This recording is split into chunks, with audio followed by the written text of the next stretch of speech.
Hi everybody, welcome back to my channel. I'm the multifaceted mom, aka Lataya, and here we have a mix of gentle conversations along with tough love to get our shit together and also live a life without limitations. So today we're going to be talking about how to clear your mind, okay? It is almost 2024, or by the time I put this video out, it probably will be 2024, and it's time to clear our mind. I think one thing I realized this year is I had a lot of shit going on in my mind. I was thinking about other people's problems. I was thinking about things that had nothing to do with me, getting mad and triggered over shit that had nothing to do with me. And I think it was just really all because of what I was consuming on a regular. So I want to offer up, I have some tips. I don't even know how many I wrote out, but it's at least 5 tips on how to clear your mind, how to clear your mental space, because in this economy, in this world, you really need to have a healthy mindset. You really need to be mentally healthy. And honestly, 50% of the shit that we really stress about don't have anything to do with us. And that involves, you know, some people are stressing about family members and their finances, and they certain family members, you know, possibly, you know, getting themselves into certain things. And the reality is that has nothing to do with you. Like, what is going on in your life that has to do with you that you can actually spend your energy on? And I think a lot of times our mental health is affected by things that have absolutely nothing to do with what you want for yourself, what you can control. You can really only control you. So a few things that I did actually recently. Let's start off with number 1. I cleared my phone. I have 2 phones now, but I cleared my phone and I literally only have like 25 contacts, y'all. I started off with 500.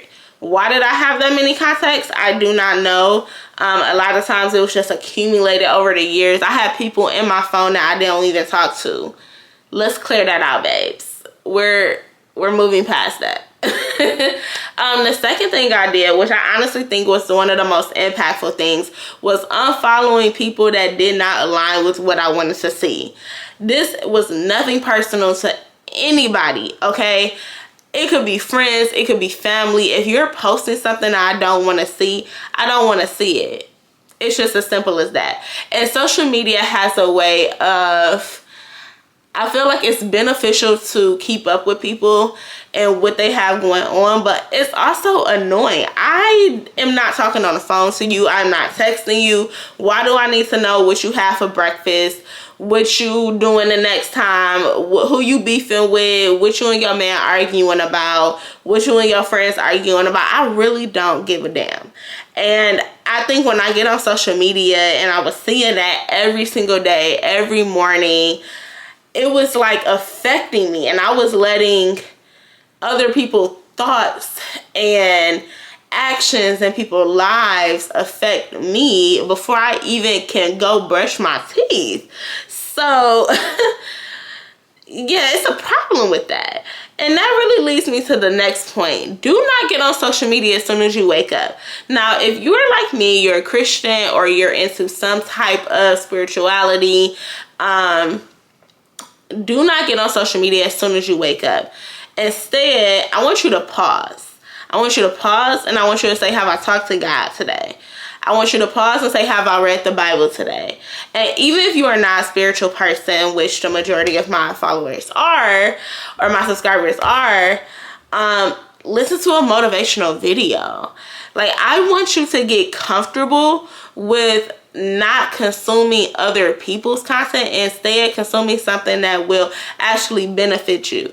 If for me, I listen to Eric Thomas. That's one of my favorite people to listen to in the morning time, even if it's a 5 or 10 minute video. Just that motivational speech. Steve Harvey, extremely motivational. Feed your mind with things that are going to get you going to the things that you already have to do for the day, instead of something that's going to distract you. Why do you care about Blue Rock and Krishan? I don't even know if that's how I'm pronouncing it right, but like, why do you care? It has nothing to do with you. But I think because it's so much on social media about it, you really have to tune that out and not welcome that in the beginning of your day, because how you start your day sets the tone for how you continue your day. And for me, if it's not aligning with what I want to be or what I want for my life, like, I don't want to be a cusser. So why am I watching reality TV shows and clips of reality TV shows on Facebook? I am really talking to myself here, okay? Why am I watching that? Because it's getting me riled up. It's getting me ready to, like, why am I watching that if that's just not really who I want to be or who I am anymore? So let's literally clear that out of your psyche and your mind. Unfollow, block, delete, scroll past. It's time to move on, and it's time to really level up, for real. Another thing I did was stop listening to the radio, y'all. This was a game changer for me, because I noticed that the radio is just a audio version of social media. I'm still hearing about shit that I don't care about. I'm hearing about different affairs, different marriages, different little debates, and what this politician said and what this person said. Like, why do I care? You know, like, I'm listening to people gossip on the radio. So turning that off really kind of sets the tone for your day in the beginning of the day. This is a perfect time also to really hone in on podcasts, on ebooks that you want to read. I have a few books that I want to read, audio books that I want to read. I do have a list of podcasts that I listen to. Black Girl Balance, or Balanced Black Girl, Balanced Black Girl, Psychology of Your 20s, Anthony O'Neill Show, what else? I named a few. Rich Little Broke Girls. Like, just Gary Vee. I already named Eric Thomas. Those podcasts feed and pour into who I want to be, not the radio gossip. Like, this is where we really have to be careful about what we're listening to, because a lot of times it really can distract you from what you're actually supposed to be thinking about, because you have so much mental clutter in your mind. So much mental clutter in your mind about shit that has nothing to do with you. And this also goes for, I didn't even write this down, but this also goes for who you talk to on the phone. I love talking to my mom or my best friend in the morning time. However, that is not the first thing I do when I first wake up. And before, I might do that after I go work out. And I have at least 30 minutes of personal time to just hear my own thoughts, to listen to something motivational before I hear somebody else's issues, problems, life, or whatever. Because, you know, it's a part of life, but you don't have to listen to it as soon as you wake up. Learn to be alone and actually hear your own thoughts, because those are the times that God really places what he wants to say to you in your head or in your heart when you are finally silencing out the world. And that goes to my next point. Tune into silence, y'all. Silence is like the best thing and the most difficult thing that can happen to you, because when you are used to constantly being stimulated by a noise, by people, by talking, you don't even have time to feel what your body is trying to tell you, how you actually feel. You're so distracted by all of the noise and the clutter that you don't physically even know who you are. You're not in touch with who you are and how you feel. So I just want to challenge you to tune into the silence. I've been practicing this more.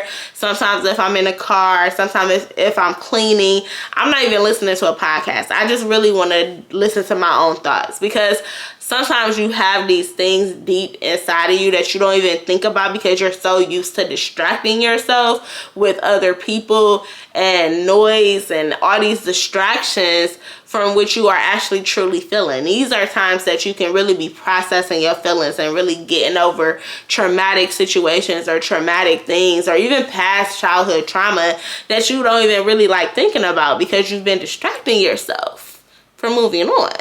And my last thing is be your own friend. I think this was something that I wanted to really touch on because when you do spend time with yourself, when you do spend time with yourself and when you do have those moments of silence, you will notice that sometimes you aren't the nicest person. Sometimes you are the biggest bitch to yourself than anybody else can be. You also allow other people's thoughts to enter into your psyche, and they might not even be what you actually truly think of yourself, but you're so used to letting other people's opinions overtake your own thoughts about yourself. And I want to make another separate video on this because this is a whole separate thing that I've been on a journey to deal with and to really navigate and learn how to overcome.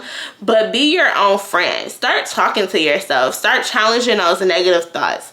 When those negative thoughts start to appear or start to come up, really talk to yourself and say, no, friend, we're going to be nice to ourselves. You deserve, you're worthy of gentle, you're worthy of grace. Like when you start to silence other people, you start to become your own friend and you start to actually be able to trust yourself more with your own thoughts because it's nobody else's thoughts, it's nobody else's opinions that are affecting the decisions that you make for yourself. This is the conclusion of my video, y'all. If you like what you have heard today, make sure you like and subscribe and leave a comment. I want to really know how y'all are going to challenge yourselves to really just clear out the mental clutter, okay? And immediately after this video, I want you to delete, unfollow, filter. I want you to get it together, okay? Because we are creating space for what belongs in our mind and in our hearts in 2024. But with that being said, see you.